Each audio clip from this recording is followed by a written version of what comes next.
Adaora stood at the center of the compound, her hands trembling as she clutched the small bag containing all she had left in the world. Her late husband's family surrounded her, their faces twisted with disdain. The night air was thick with the scent of rain, but not a single drop had fallen, just the weight of judgment pressing down on her. "You are no longer welcome here," her brother-in-law, Ifini, said coldly, his arms crossed over his chest. "Chike is gone, and there is no place for a woman without a husband in this family." Adaora swallowed hard, forcing herself to stand tall. "I was Chike's wife for 7 years. I cooked his meals, bore him a son, stood by him when things were hard. Yet, where is he now?" Ifini interrupted, his voice sharp. "Dead. And you," he scoffed, "you let it happen." Adaora's breath caught in her throat. The accusation was not new, but each time it was spoken, it burned anew. Chike's death had been a wound that refused to heal, but it was the circumstances of his betrayal that still haunted her. "You have 1 hour," Ifini continued, stepping aside. "Pack your things and leave." She turned to her mother-in-law, Mama Chike, seeking even the smallest bit of mercy. The older woman sat on a wooden stool, her wrapper tied tightly around her chest, her eyes staring past Adaora as if she were invisible. "Mema, please," Adaora pleaded. "For the sake of Obinna, your grandson. Where will we go?" At the mention of her son, Obinna, her heart squeezed painfully. He was only 5, too young to understand why his world was being torn apart. The boy clung to her leg, his small fingers wrapped around the fabric of her dress. Mema Chike exhaled, finally looking up. "Take the boy and go," she said, her voice devoid of warmth. "And may the gods judge you for what you have done." A lump formed in Adaora's throat, but she would not give them the satisfaction of seeing her break. With quiet dignity, she bent down and lifted Obinna into her arms. "We will be fine," she whispered to him, though she had no idea where they would go or how they would survive. She turned without another word and stepped out of the compound, the weight of betrayal and loss heavy on her shoulders. The village was quiet at this hour, the only sound the distant croaking of frogs and the rustling of palm fronds in the wind. As she walked down the empty road, she whispered a silent vow to herself and to the son sleeping in her arms. This was not the end. She would rebuild. She would rise again. And no one, not Chike's family, not the pain of his betrayal, would ever break her again. The morning sun rose reluctantly, casting a pale golden hue over the small roadside shop where Adaora had found shelter for the night. The shop belonged to an old woman, Mema Nkechi, who had taken pity on her when she arrived at her doorstep with a sleeping child and no place to go. "Stay here for now," Mema Nkechi had said, leading her to the small storeroom behind the shop. "It is not much, but at least it is dry." Adaora had murmured her gratitude, settling onto the woven mat the woman provided. She had spent the night staring at the wooden ceiling, her mind running through every possible path forward. But the weight of uncertainty was crushing. Now, as the village stirred to life, she tightened the wrapper around her body and gently shook Obinna awake. His round face crinkled in a sleepy frown, and she ran a hand over his hair, pressing a kiss to his forehead. "Mema, are we going home?" he asked, his voice small. For a moment, Adaora's throat tightened. How could she tell him there was no home anymore? That the house where he had taken his first steps, where his father had once tossed him into the air with laughter, was now forbidden ground? Instead, she cupped his face and smiled. "We are making a new home, my love. Just you and me." Obinna blinked up at her before nodding solemnly, as if sensing the importance of her words. A knock on the wooden frame of the shop startled Adaora. She turned to see Mema Nkechi standing in the doorway, her arms crossed over her chest. "You are a strong woman, Adaora," the older woman said. "But strength alone does not put food in a child's mouth. What will you do now?" Adaora hesitated. She had no money, no land, no family to turn to. But she had her hands, her skill, her determination. "I will find work," she said. Mema Nkechi studied her for a long moment, then nodded. "Good. You can help me here at the shop. I sell foodstuffs, palm oil, gari. It will not make you rich, but it will put food in your belly." Relief flooded through Adaora, and she bowed slightly. "Thank you, Mema Nkechi. You will not regret this." The woman waved a hand. Just do your work well. She glanced at Obinna. And keep that boy close. The world is not kind to widows with no protection. Adaora swallowed hard at the word widow. It still felt strange. Yet, as she looked at her son and the small storeroom that would be their home for now, she knew one thing for certain. She had survived the night. And now, she would survive the day. One step at a time. The days turned into weeks, and Adaora quickly settled into her new life at Mama Nkechi's shop. She rose before dawn, sweeping the front of the store, arranging sacks of rice and beans, and measuring out gari for customers. It was exhausting work, but she took pride in every task. The villagers whispered about her, of course. Some pitied her, others gossiped behind her back. The widow of Chike, thrown out like a beggar, she heard one woman murmur at the market. And now working like a common laborer. Adaora kept her head high. Let them talk. She had no time for shame, only for survival. Obinna, too, was adjusting. He played outside the shop, chasing chickens and befriending the children who came with their mothers to buy goods. At night, Adaora held him close, whispering stories to lull him to sleep. No matter how hard the day had been, she always ended it with a promise. We will be fine. But fate had a way of testing promises. One evening, as she was closing up the shop, a shadow darkened the doorway. She turned and froze. Ifini. Her late husband's brother stood before her, arms folded, eyes cold. He had always been an imposing man, but now, standing in front of her after weeks of silence, he seemed even more formidable. You are doing well for yourself, he said, his voice laced with mockery as he glanced around the shop.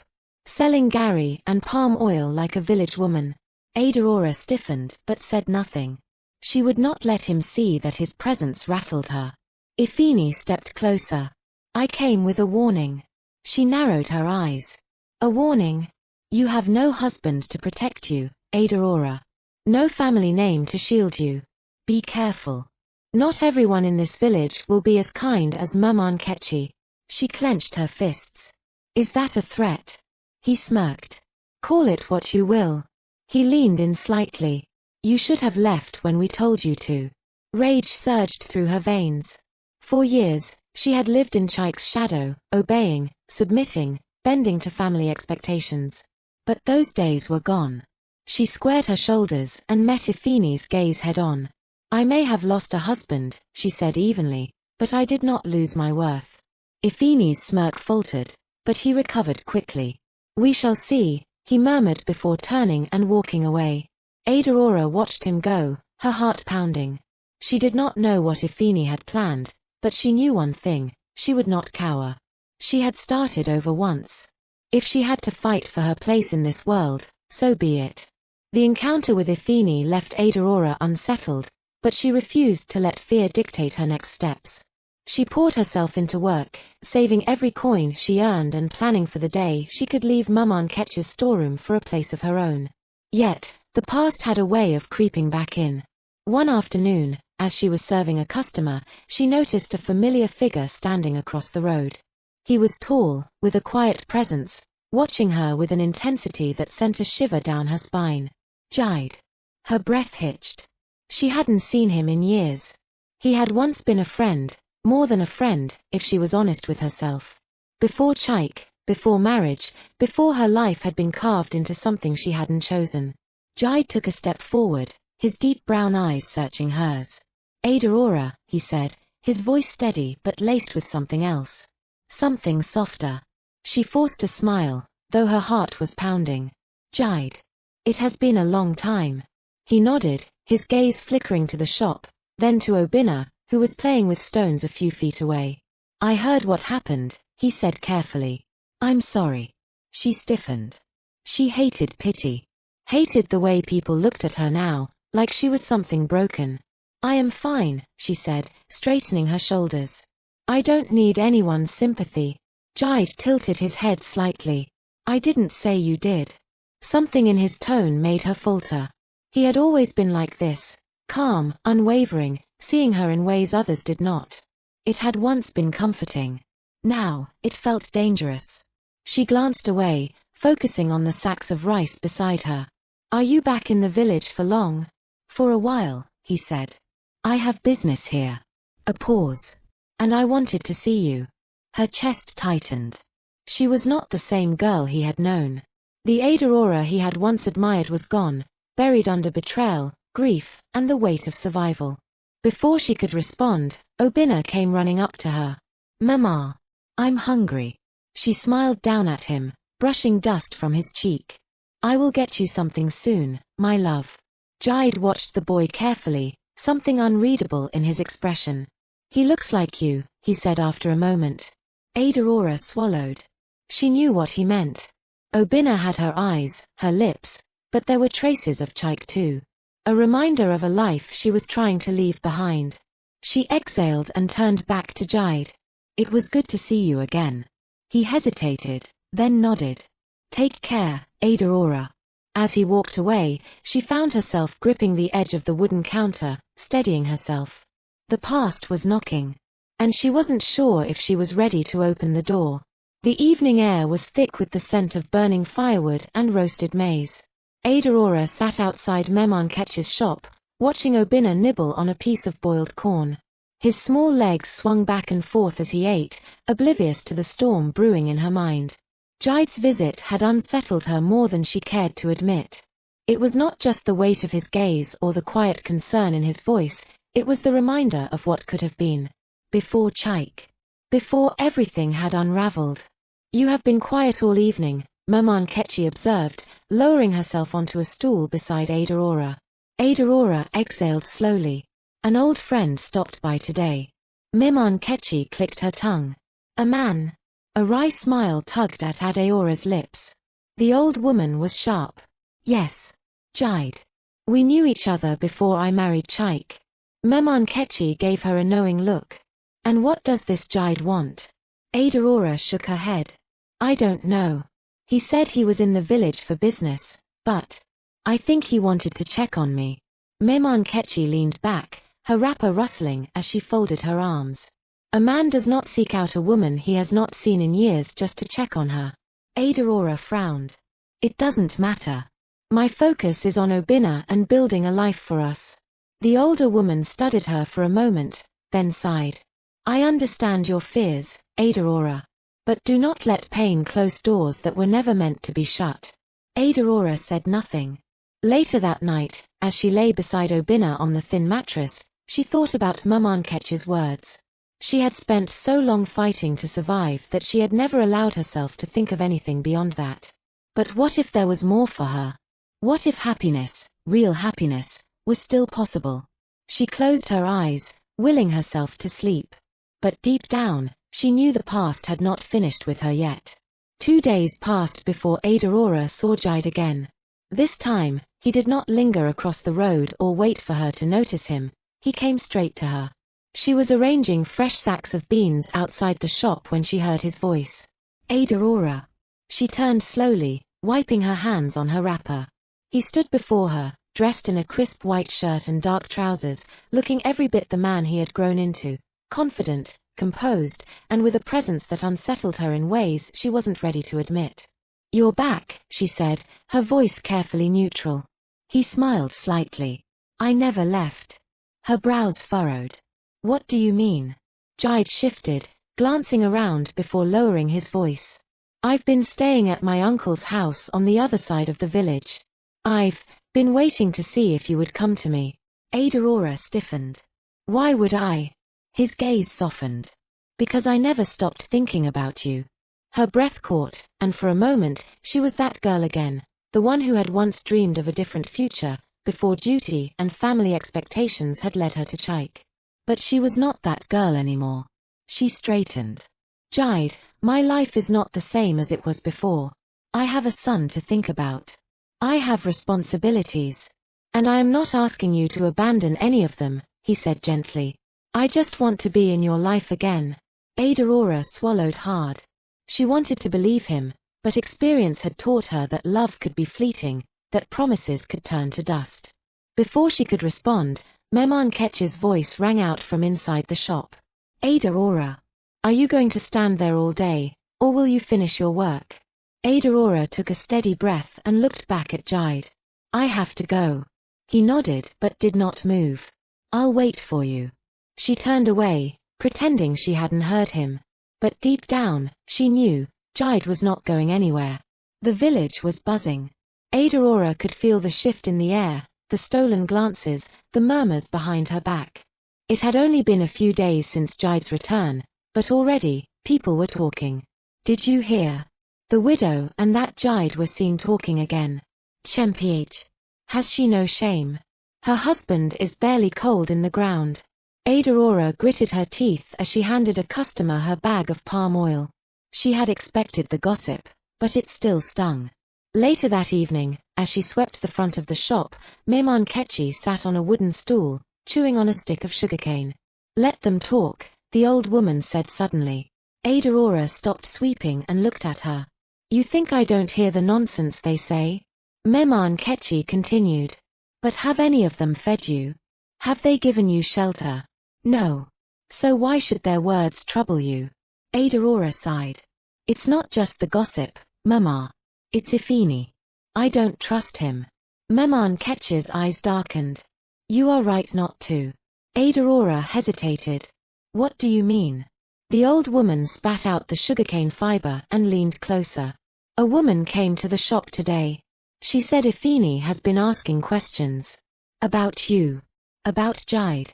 Adaora's stomach clenched. He doesn't like that Jide is back, Unkechi continued. And he doesn't like that you are moving on. Adaora felt a chill creep up her spine. Ifini is a man who likes control, Unkechi warned. And when men like that feel threatened, they strike. Adaora tightened her grip on the broomstick. She had lost everything once. She would not lose again. Not without a fight. That night, Adaora barely slept. Unkechi's warning echoed in her mind, mixing with her own fears. Ifini had made it clear that he did not want her to rebuild her life. But why? What did he stand to gain by keeping her broken? She turned on her side, watching Obinna as he slept. His tiny chest rose and fell, his lips slightly parted. He was her reason for everything. She would protect him, no matter what. By morning, she had made a decision. She would go to Ifini herself. The compound was just as she remembered, grand, imposing, yet suffocating. Memories clung to the walls like shadows. The last time she had been here, she had been thrown out like a stranger. As she stepped through the gate, a young housemaid eyed her warily. Ogre is inside, she said, stepping aside. Adaora found Ifini seated in the open-air veranda, a cup of palm wine in his hand. He looked up at her, a smirk creeping onto his lips. Adaora, he drawled. To what do I owe this unexpected visit? She met his gaze without flinching. I know you've been asking about me. About Jide. His smirk deepened. And if I have? I want to know why, she said, voice steady. What do you want from me, Ifini? You and your family took everything. What more can you possibly take? Ifini leaned forward, his eyes darkening. I never said you couldn't rebuild, Adaora. But you seem to have forgotten something. She stiffened. You are still Chike's wife. Her heart stilled. Ifini took a slow sip of his drink. Until the elders recognize you as a widow, you belong to this family. Any man who touches you is insulting our brother's memory. Fury bubbled in her chest. Your brother is dead, Ifini. His gaze sharpened. Is he? The air turned ice cold. Adaora's breath caught. What do you mean? Ifini stood and stepped closer, his voice a whisper. Be careful where you place your heart, Adaora. The past has a way of returning when you least expect it. Her pulse pounded. Was he just trying to intimidate her? Or was there something more? She turned and walked away, but Ifini's words followed her. For the first time in weeks, fear gripped her heart. Because if Chike was truly dead, why did Ifini speak as if he wasn't? Adaora's hands trembled as she stirred the pot of soup later that evening. Ifini's words refused to leave her mind. Is he? She had mourned Chike. She had buried the weight of her past. But what Ifini had said planted a dangerous seed of doubt. Was it possible? Could Chike still be alive? Mama. Obinna's small voice pulled her back to the present. Why do you look sad? Adaora quickly forced a smile and crouched beside him, smoothing his hair. I'm not sad, my love. Just thinking. He studied her with wide, innocent eyes. Are you thinking about Papa?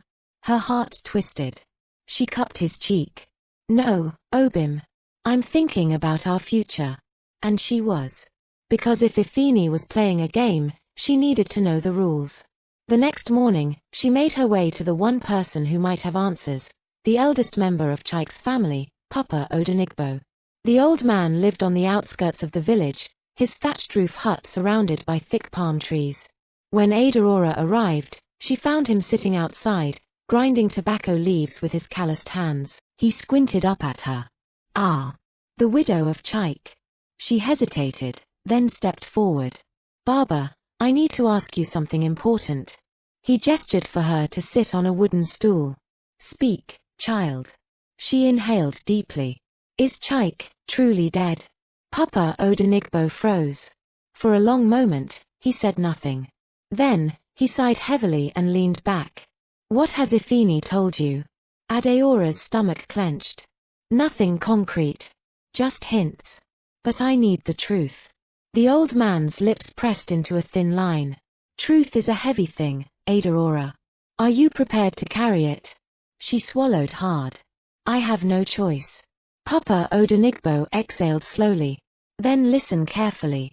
Adaora gripped the edges of her wrapper, bracing herself. And when he finally spoke, his words shattered everything she thought she knew. Chike is not dead. Adaora felt the world tilt beneath her. She stared at Papa Odenigbo, waiting for him to take back the words. To laugh and say he was only testing her. But his expression remained grave. Her voice was barely a whisper. What did you say? The old man sighed, rubbing his knees. Chike is not dead. Her chest tightened. That's impossible. I saw his body. They brought him home. They brought a body home, Papa Odenigbo corrected. A body that was too burned to be identified. The family never did a proper verification. Adaora felt sick. But Ifini. If Ifini hinted at the truth, then he wants you to know, the old man said. Perhaps he is testing your loyalty. Or perhaps he knows that the past cannot be buried forever. A cold fear slithered through her veins. Where is he? Papa Odenigbo shook his head. That, I do not know. But I have heard whispers. Some say he disappeared because he was betrayed. That he staged his own death to escape. Betrayed. The word sliced through her like a blade. Had Chike abandoned her on purpose? Left her to suffer while his family threw her out like garbage? Her hands curled into fists. Why hasn't he come back? The old man's gaze was unreadable. Perhaps he is waiting for the right moment. Or perhaps he has become someone else. A shiver ran down Adaora's spine. If Chike was alive, what did that mean for her? For Obinna? For the life she had struggled to rebuild? She rose abruptly. I need to go. Papa Odenigbo nodded. Be careful, Adaora. The past has returned. And it will demand answers. As she made her way back to the village, Adaora felt the weight of her steps. Jide had come back. Ifini was watching her. And now, the husband she had mourned might still be alive. Her past and present were colliding. And she had no idea which one would survive. The sun burned hot against Adaora's skin as she walked back home, but inside, she felt cold. Her mind raced. If Chike was alive, why had he stayed away? Why had he allowed her to suffer, to be cast out like a stranger? By the time she reached Mumanketch's shop, her legs felt weak. She barely noticed the curious glances of the villagers as she rushed inside. Mumanketchi took one look at her and frowned. What happened? Adaora collapsed onto a wooden stool, breathing hard. He's alive. Mumanketchi's brows knitted together. Who? She looked up, her voice barely above a whisper. Chike. The older woman's face darkened. Who told you this? Papa Odenigbo, Adaora said, her hands trembling. He said the body they buried wasn't his. Mumanketchi's expression tightened. She leaned against the counter, shaking her head. That means Ifini knew. That means they all knew. Adaora's chest tightened. And they still let me suffer. Mema Nkechi exhaled sharply. What will you do now? Adaora swallowed hard. I need to find out the truth. I need to know why he never came back. The older woman studied her carefully. And Jide. At the mention of his name, guilt twisted in Adaora's gut. Jide had come back into her life, offering her something she never thought she'd have again. Hope. But how could she move forward when her past was clawing its way back? Before she could answer, a voice interrupted her thoughts. Adaora. She turned sharply. Jide stood at the entrance of the shop, his expression unreadable. Can we talk? He asked. Adaora's heart pounded. Too much was happening too fast. But she knew one thing for certain. Nothing in her life would ever be the same again. Adaora hesitated, gripping the edge of the wooden stool as Jide stepped closer. The concern in his eyes was unmistakable, but she wasn't sure she could let him in, not now. Mema Nkechi gave her a look, then muttered, I'll be inside, before disappearing into the back of the shop. Jide sat across from her. You look troubled. Adaora exhaled. There's a lot on my mind. He studied her for a moment. Does this have anything to do with Ifini? Her body tensed. How much did Jide know? Had he heard the whispers too? Jide, she swallowed. What if I told you Chike might still be alive? Jide's expression didn't change, but his jaw tightened. He leaned forward, his voice low. Who told you that? Papa Odenigbo. Something flickered in Jide's eyes, something close to anger. Adaora, listen to me. Ifini and his family have always been dangerous. If they kept this from you, it was for a reason. Adaora frowned. You sound like you know something. Jide hesitated, then rubbed his forehead. Before I left the village years ago, I heard rumors. People said Chike was involved in things he shouldn't have been. When the news of his death came, I didn't question it, but something never felt right. Her hands clenched into fists. So you're saying Chike's disappearance wasn't just an accident? Jide met her gaze. I think Chike knew something that made him a threat. And if he's alive, Ifini is not the only one keeping secrets. Adaora's stomach turned. Had she ever really known the man she married? Jide reached for her hand, his touch warm and steady. Whatever happens next, I need you to be careful. If Chike is alive, you need to be ready for what that means. Adaora pulled her hand away, uncertainty tightening around her. Ifini had hinted. Papa Odenigbo had confirmed. Jide had warned. The truth was coming. And Adaora wasn't sure if she was ready for it. The night air was thick with silence. Adaora lay awake, staring at the wooden ceiling, her mind a battlefield of unanswered questions. If Chike was alive, where had he been? Why had he never sent word? Did he think she would wait forever? A sound outside made her sit up. A rustling, then the low creak of the gate. Her heart pounded. Slowly, she reached for the small knife she kept under her pillow. Another sound. A footstep. She moved toward the window, carefully peeling back the cloth covering. The darkness outside was deep, but she could make out a figure standing by the mango tree near the fence. A man. Her breath hitched. He was tall, broad-shouldered, his stance oddly familiar. Adaora's grip tightened on the knife as she forced herself to step outside. The cold earth met her bare feet as she took slow, steady steps toward the figure. Who's there? Her voice was steady, despite the storm raging in her chest. The figure turned. And Adaora's world tilted. Chike. The man she had mourned. The man whose grave she had wept over. He was alive. And he was standing right in front of her. Her breath came in short gasps. Chike. He took a step forward, his eyes shadowed in the dim moonlight. Adaora. Her name on his lips sent a shiver through her. But it wasn't just shock coursing through her veins. It was anger. You're alive. The words trembled out of her. You let me think you were dead. Chike exhaled, running a hand over his face. It wasn't my choice. Adaora's hands shook. Not your choice. Do you know what I went through? Do you know what they did to me? Chike flinched. I know. And I swear, I wanted to come back. But I couldn't. Why? He looked around as if checking for unseen eyes. Not here. It's not safe. Adaora took a step back, shaking her head. Safe? After all this time, you just show up and tell me it's not safe. Where have you been, Chike? His jaw tightened. I can't explain everything now, but you need to trust me. Trust. The word felt like a cruel joke. Adaora stared at the man she once loved, the man she had grieved, the man she had begun to let go of. And she realized something terrifying. She didn't know him anymore. Adaora's breath came in short, sharp bursts. She had imagined this moment 1,000 times, but never like this. Never with Chike standing before her in the flesh, his presence more of a threat than a comfort. Where have you been? She demanded, her voice low but sharp.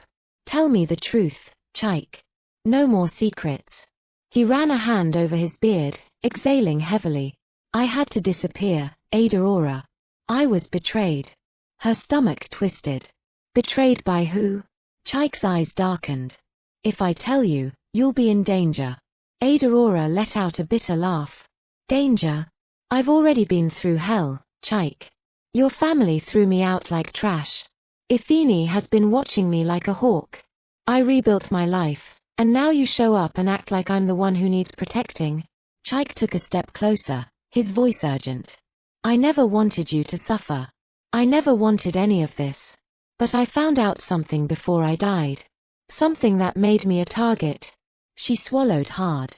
What did you find out? Chike hesitated, his gaze shifting toward the darkness behind her compound. Then, in a voice barely above a whisper, he said, my death was planned, Adaora. And Ifini was behind it. Her breath caught. What? He set me up, Chike continued. I was supposed to die that night. But I survived. Barely. I had to disappear because if they knew I was alive, they would have finished the job. Adaora's heart pounded. Why would Ifini want you dead? You're his brother. Chike's jaw clenched. Because I found out what he was doing. The illegal businesses. The debts he owed dangerous people. He framed me for something I didn't do, Adaora.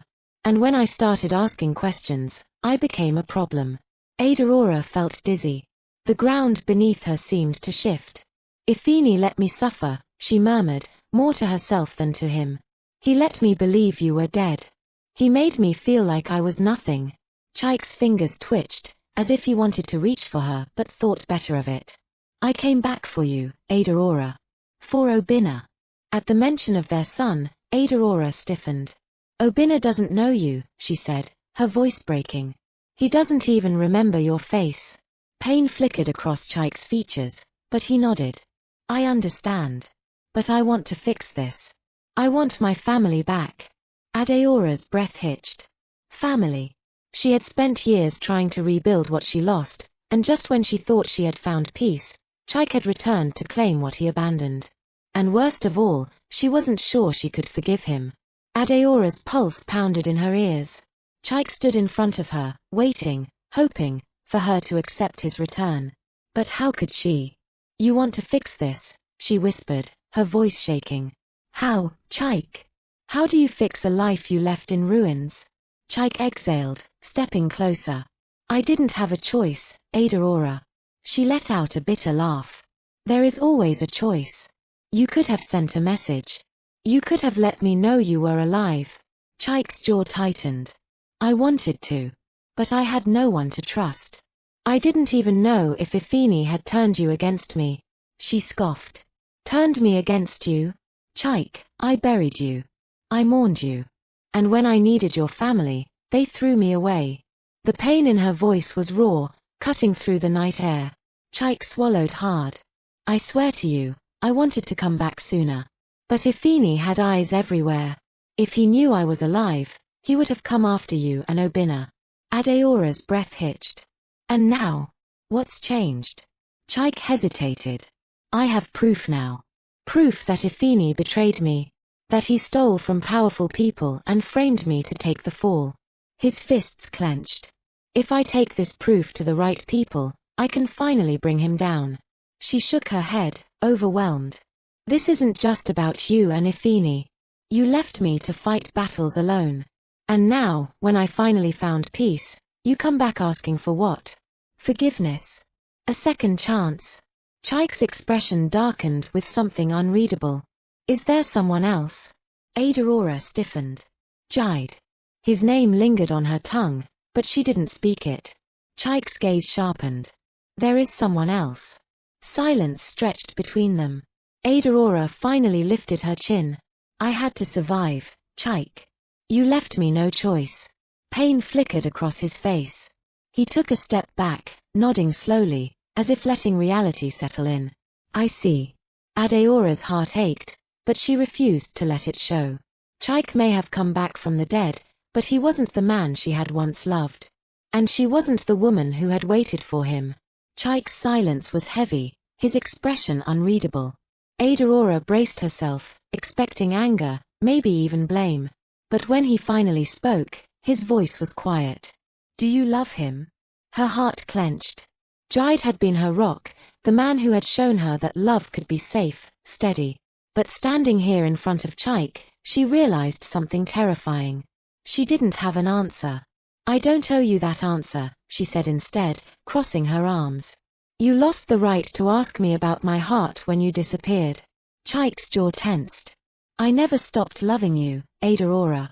Love, she let out a short, bitter laugh. You think love is leaving me to suffer while you stayed hidden? You think love is coming back after all these years and expecting me to drop everything for you?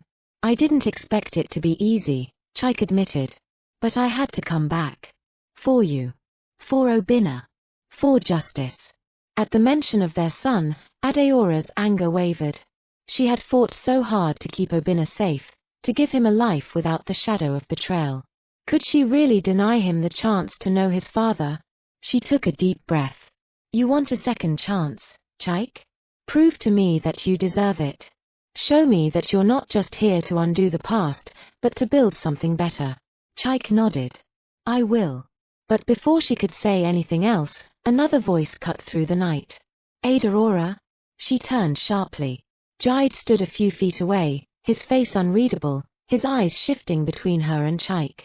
The past and present had finally collided. And Adaora was standing right in the middle of it. The night held its breath. The three of them, Adaora, Chike, and Jide, stood frozen in an unspoken battle. Jide's expression was calm, but Adaora could see the tension in his jaw, the way his fingers curled slightly as if holding back words he wasn't sure he wanted to say. Chike, on the other hand, was already bristling. His stance was defensive, his eyes sharp as they locked onto Jide. Who are you?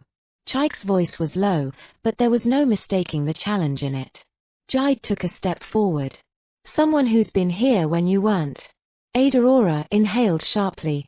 The words landed between them like a spark to dry wood, igniting something volatile. Chike's fists clenched. So, you think that gives you a claim to my family? Jide didn't even blink. I don't have to claim what's already mine. The air grew heavier. Adaora could feel the battle lines being drawn, two men standing at opposite ends of her past and future. Enough, she said, her voice firm as she stepped between them. This is not a competition. Neither man spoke. Their gazes remained locked, unyielding. Adaora turned to Chike first. You don't just get to walk back into my life and decide everything should go back to the way it was. Then she turned to Jide. And you. You don't get to make this choice for me either. Jide's eyes flickered with emotion. I would never try to make a choice for you, Adaora. But I need to know where I stand. Chike scoffed. You stand in my place, that's where. But it won't last. Jide's lips pressed into a thin line. We'll see about that. Adaora closed her eyes briefly, exhaustion settling over her. She had spent years rebuilding her life, thinking she had finally found peace. But now, with Chike's return, everything she had built was cracking at the foundation. She opened her eyes, meeting both of their gazes. I need time. Jide's jaw tightened, but he nodded. Take all the time you need. Chike, however, didn't look pleased. I came back for you, Adaora. For Obinna. But if you need time to remember what we had, then fine. I'll wait. His words sent a chill down her spine. Because as much as she wanted to believe time would make things clearer, She feared it would only make the choice. Adaora sat on the edge of her bed, her thoughts tangled in a web of emotions she couldn't escape. The events of the night replayed in her mind, Chike's sudden return, Jide's quiet strength, and the suffocating weight of the past crashing into her present. Her heart felt like a battlefield, torn between what once was and what could be. A soft knock on her door pulled her from her thoughts. She knew who it was before she even opened it. Jide stood there, his expression unreadable, but his eyes searched hers for something, reassurance, maybe. "Can we talk?" he asked. Adaora swallowed hard but nodded, stepping aside to let him in. He walked in slowly, his hands shoved into his pockets, his shoulders tense. "You don't have to say anything," Jide started, his voice quiet. "I just need to know where we stand." She closed her eyes briefly. "Jide, You don't owe me anything," he cut in gently. "I just need to know if what we have was real to you. If I was just filling a void, or if I actually meant something." Her throat tightened. "Of course you mean something to me. You mean everything to me." Jide exhaled, his shoulders relaxing slightly. "Then tell me, Adaora. If he hadn't come back, would you have ever questioned us?" Silence. Adaora looked down, unable to meet his gaze. And in that silence, Jide found his answer. "That's all I needed to know," he said, stepping back toward the door. "Jide, wait." She reached for his arm, but he gently pulled away. "I love you, Adaora," he said softly. "But I won't beg for a place in your life. If you want me, choose me. If not, I'll let you go." And with that, he walked away, leaving Adaora standing in the middle of the room, her heart cracking under the weight of the decision she never thought she'd have to make. The next morning, Adaora sat at the dining table, staring into her untouched cup of tea. The house was silent, but inside her, a storm raged. Jide's words echoed in her mind. "If you want me, choose me. If not, I'll let you go." She didn't want to lose him. But could she ignore the pull of the past, the part of her that still felt something for Chike? A soft voice pulled her out of her thoughts. "Mummy." She looked up to see Obinna standing in the doorway, rubbing sleep from his eyes. Her heart ached at the sight of him. He was the only thing that truly mattered in all of this. "Come here, my love," she said, patting the chair beside her. Obinna shuffled over and sat down. "Is it true?" Adaora's heart skipped a beat. "What do you mean?" He hesitated. "Is my daddy back?" Her throat tightened. She had been so caught up in her own emotions that she hadn't even thought about how this would affect Obinna. "Yes," she said gently. "His back." Obinna's little face scrunched up in thought. "So, does that mean we're going back home?" Adaora felt like the air had been knocked out of her lungs. Back home. To Chike. To a life she thought was long buried. She reached for Obinna's hand. "Sweetheart, home is where we are safe and happy. No one is forcing us to go anywhere. But do you still love Daddy?" His big, innocent eyes searched hers. Adaora swallowed hard. "I love you, Obinna. More than anything in this world. And no matter what happens, I will always make sure you are happy." Obinna nodded slowly, but Adaora could see the uncertainty in his eyes. He was too young to understand the depth of what was happening, but he could feel the shift. And so could she. A choice had to be made. And soon. Adaora spent the day lost in thought, torn between the man she had loved and the one who had been there when she thought love had abandoned her. But as much as she tried to bury her emotions, Chike's return had shaken something loose inside her, memories, regrets, and feelings she wasn't ready to confront. By evening, she knew she couldn't keep running. She needed answers. Taking a deep breath, she called Chike. "Can we talk?" His voice was immediate, almost desperate. "Yes." "Where?" "Come to the house," she said. Moments later, Chike was standing in her living room, looking around like he was trying to piece together the years he had missed. His eyes landed on a framed photo of her and Obinna, and something in his expression softened. Adaora folded her arms. "Why didn't you let me know you were alive?" Chike exhaled. "Because I knew Ifini would come after you. And I couldn't protect you from the grave. Do you know what it did to me?"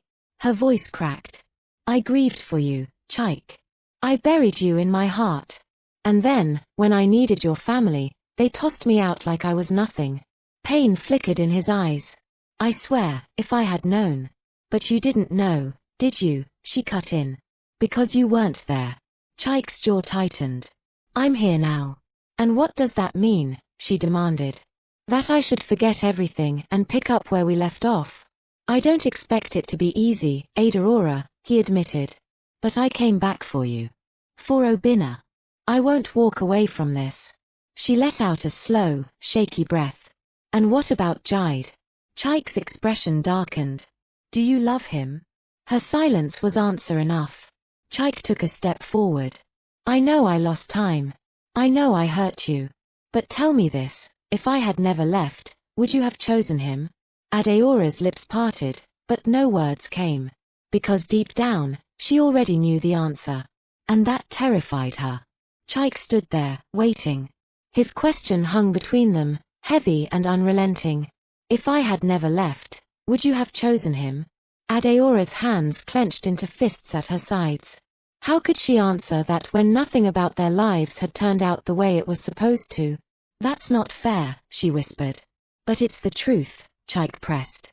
"You wouldn't have been with him if I had been here, Adaora. We both know that." Adaora looked away. "You don't get to rewrite the past just because you came back." "I had to move on, Chike. I had to survive." "I know," he said, his voice softer now. "And I love you even more for it." Her eyes snapped back to his, and for the first time since his return, she saw something familiar in them, the same unwavering devotion that had once made her heart race. He reached for her hands, his touch warm and steady. "I never stopped loving you, Adaora. And if there's even the smallest part of you that still loves me, I'll wait. I'll fight for you." Tears burned the back of her eyes. It would be so easy to fall into old habits, to let his words wash away the pain of the past. But love wasn't just about history, it was about who showed up when it mattered most. And Jide had shown up. She pulled her hands away, shaking her head. "Chike, I can't just forget the years that passed. And I can't ignore what Jide means to me." His jaw tensed, but he nodded. "Then I'll wait," he said again. "Because I know, deep down, your heart still remembers." Adaora exhaled, a war raging inside her. Her heart remembered. But did that mean it belonged to him? Adaora couldn't sleep that night.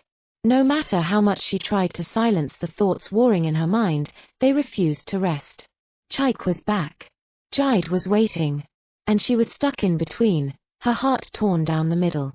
She got out of bed, wrapping a shawl around her shoulders as she walked to the balcony.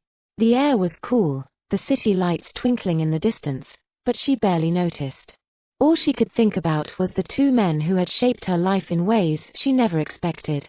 Jide had been her safe place, the man who had held her together when she was at her lowest. He had loved her when she thought she was unlovable. But Chike had been her first everything. First love, first heartbreak, the father of her child.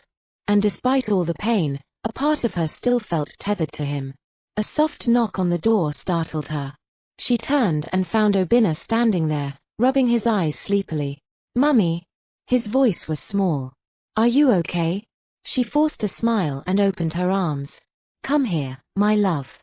He walked over and nestled into her warmth. "Did you miss Daddy?" he asked suddenly. Adaora's breath caught. She stroked his hair, searching for the right words. "I missed who we were, Obi. But sometimes, things change, and people change too." Obinna was quiet for a moment. Then he looked up at her. "Will he stay this time?" The innocent question pierced her heart. "I don't know," she admitted. "But you still love him." It wasn't a question. Adaora closed her eyes. "It's complicated, sweetheart." Obinna sighed. "I like Uncle Jide too." Her heart squeezed. "I know." They sat there in silence, mother and son, both caught in the uncertainty of what lay ahead. For the first time, Adaora realized this wasn't just her choice to make. It wasn't just her heart on the line. It was Obinna's too. Morning came too soon. Adaora barely slept, but there was no time to dwell on her exhaustion. She had decisions to make, decisions that would shape not only her future but Obinna's as well. She spent the morning going through the motions, making breakfast, helping Obinna get ready for school, but her mind was elsewhere. Every time she closed her eyes, she saw Chike's determined gaze and Jide's quiet pain. After dropping Obinna off at school, she knew she couldn't avoid this any longer. She needed to see Jide. Jide opened the door the moment she knocked, as if he had been expecting her. His eyes held a quiet understanding, but there was also something else: distance. Adaora, he greeted, stepping aside to let her in. She walked in, suddenly unsure of where to begin.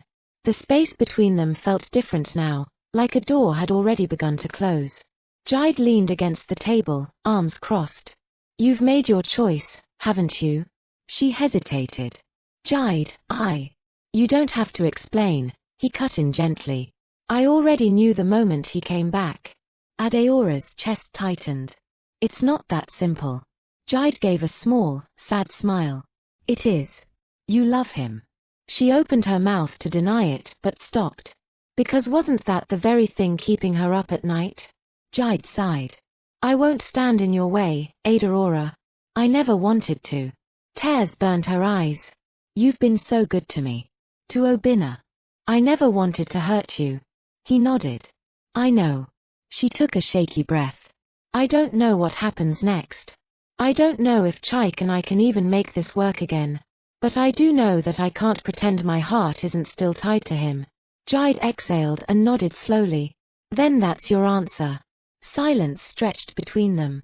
After a long moment, Jide pushed himself off the table and walked up to her. He cupped her cheek gently, his touch lingering for just a moment. "I love you, Adaora. But I won't fight a battle I've already lost." A tear slipped down her cheek as she whispered, "I'm so sorry." Jide dropped his hand and stepped back. "Be happy," he said simply. And just like that, she knew she had lost him.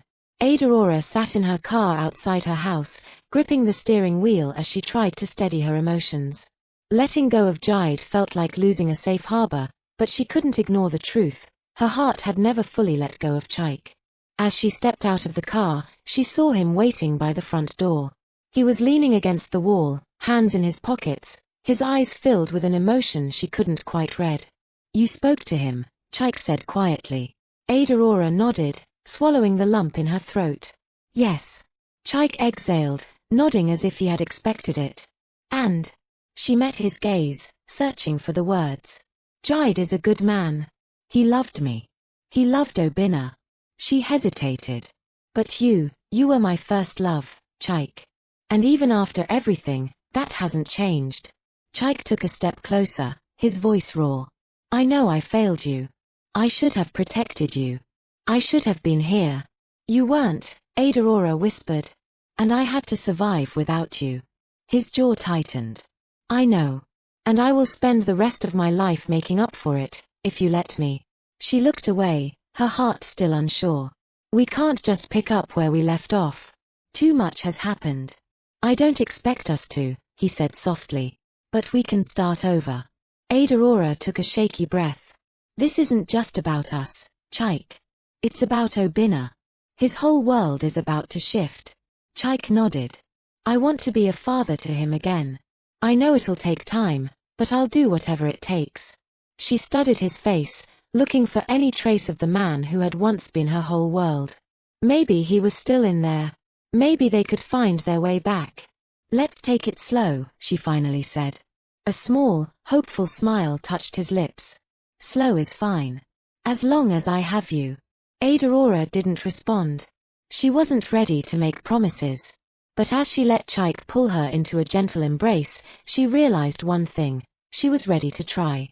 The weeks that followed were a delicate dance, relearning, rebuilding, and redefining what love meant after everything that had happened. Chike was patient, never rushing, never demanding. He spent more time with Obinna, earning his son's trust again, piece by piece. Adaora watched it all unfold with cautious hope. One evening, she stood on the balcony, watching the sunset paint the sky in gold and amber.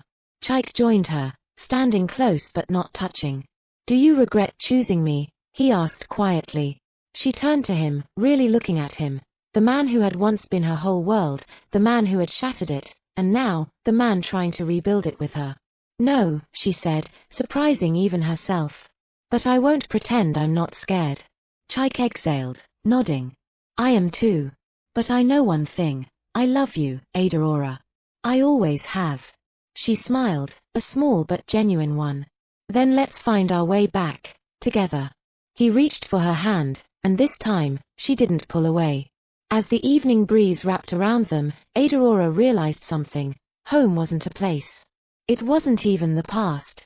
Home was where love was willing to fight, to heal, and to stay. And this time, she was finally home. The end.